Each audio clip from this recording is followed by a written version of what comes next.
As people may know, there are a number of actions they staged before the one they became most famous for, but all those actions had created quite a stir, and indeed I think the Cathedral action is probably the most impactful and significant piece of performance art in history of art. I mean, I can't think of a bigger one in terms of its public perception. I mean, Joseph Beuys and public resonance. I mean, Joseph Beuys did a lot of great things, but I would imagine 1 in 100 people would even know who he was.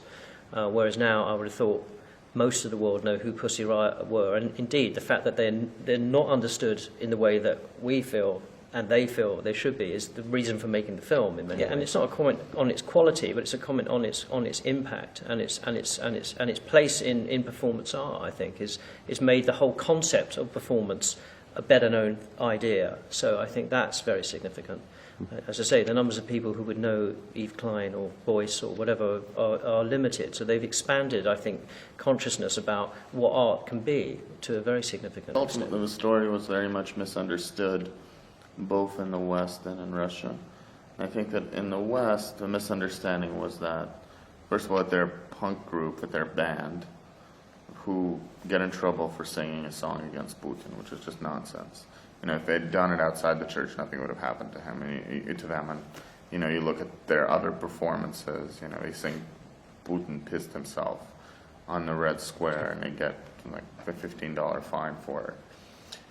And in Russia, they were misunderstood as just sort of vulgar hooligans who were against religion, and a lot of their political message and other messages were lost. And in reality, and what's so interesting about the story is that ultimately they're performance artists. They see themselves as such. They see themselves as continuing a lineage of Russian avant-garde art. And for them, what's important is the reaction that they provoke. They have no real interest in music. They have no interest in performing or releasing things or doing anything like that. For them, that's just being a punk band is a costume that they put on. And likewise, this is very important for the film, was not to make them out to be martyrs, because ultimately they use vulgarity and they try to offend public taste in a very calculated way. So when you look at their performances, you look at their actions, there are all sorts of naughty words and sentiments and kind of vulgarity. And actually, but when you speak to them in person, they're very eloquent, they're very polite, they don't swear, they don't drink to excess. It's not about what we regard them as, it's about what they see themselves at and how they describe themselves. And ultimately, most of the women in the group, were art students. I mean, Nadi was a philosophy student, Masha was a journalist student, but Katya and the rest of them were all art students. They're like media art students.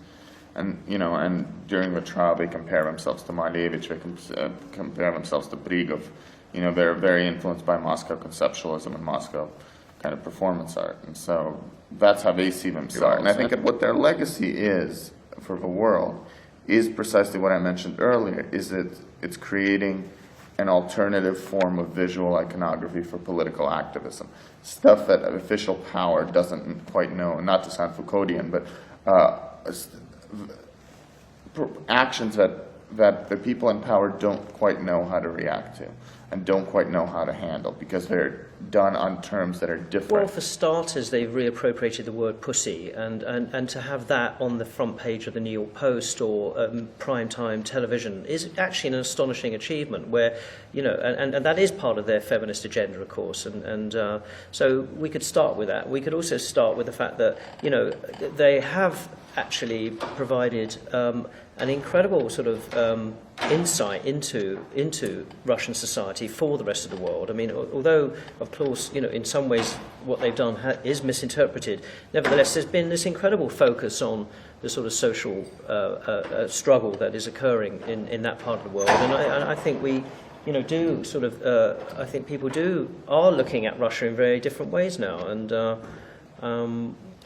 fact that, they're not just a single-minded, monolithic, a cult of personality, that there are strands and elements within that will challenge and will rise up, and that's, I think, good to know. So, I think it's not impossible that Masha will be president of Russia one day. I think that's also a possibility.